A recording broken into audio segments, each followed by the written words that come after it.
I love virtual writing retreats. First of all, it's so hard to squeeze in writing with everything else that we have on our plates.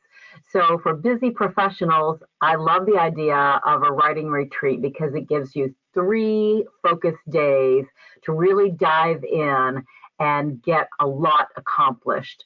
I think one of the most difficult things to do for authors is to get that momentum going, and a retreat really allows you that space to get the momentum and the focus. So typically on a 3-day writing retreat, I have learning segments, exercises, group sharing in the morning, first thing in the morning for an hour and a half at like 1 to 2:30, and then a check-in at the very end of the day from 5 to 6. And then with writing time in between.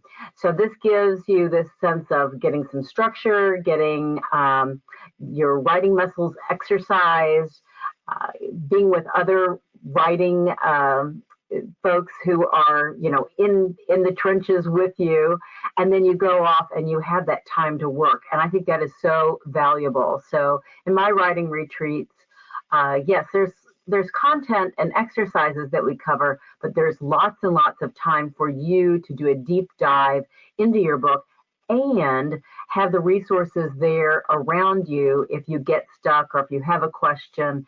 And that's what's so valuable about writing with colleagues around you.